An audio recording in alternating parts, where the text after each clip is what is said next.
Some stories chill the blood. Others haunt our dreams. This is the tale of a crime so heinous, it defies comprehension. A man who committed an act so disturbing, he should have been locked away forever. Instead, he walks free. And worse, he's celebrated for it. This is the true story, Issei Sagawa. Tokyo, 1974. The neon-lit streets hide dark secrets.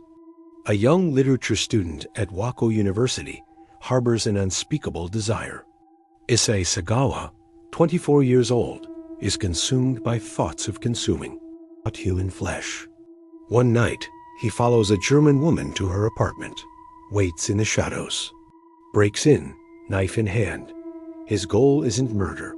He wants to sample her. But she wakes, screams, fights. Sagawa flees into the night. The police catch him quickly. But what happens next is even more disturbing. No attempted murder charge, just attempted assault. His wealthy father makes it all go away. Money changes hands. The case vanishes. And Sagawa disappears. 7 years pass.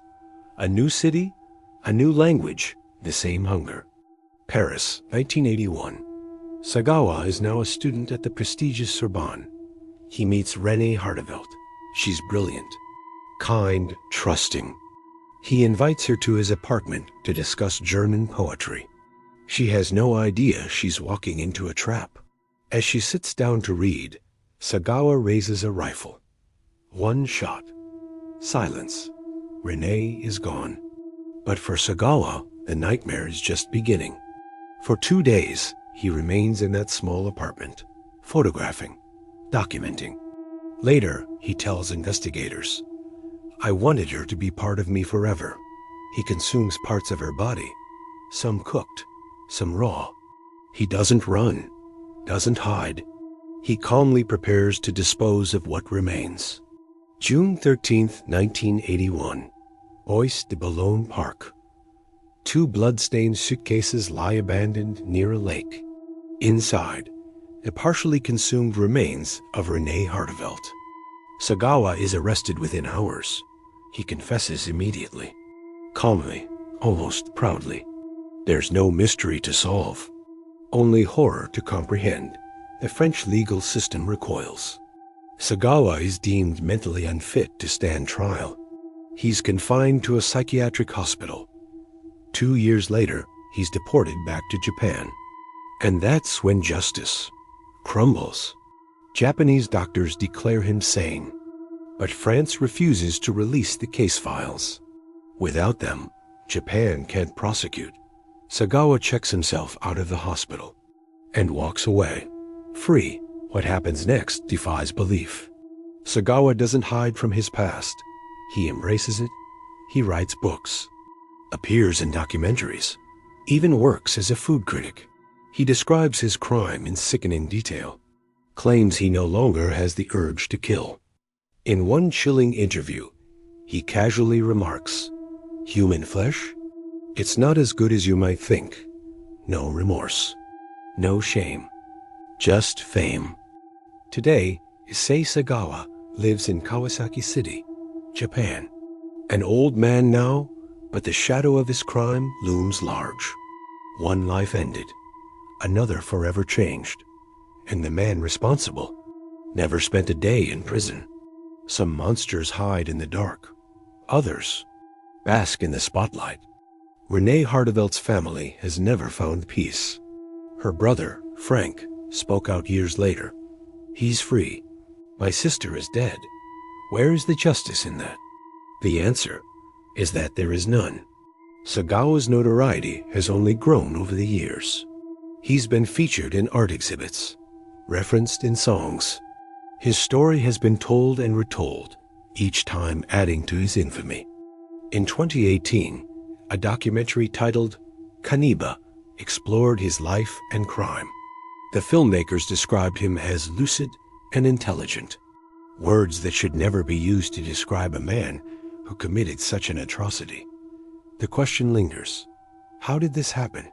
How did a confessed killer and cannibal not only escape justice, but find celebrity? The answers are as complex as they are unsettling. Part of it lies in the legal loopholes between France and Japan.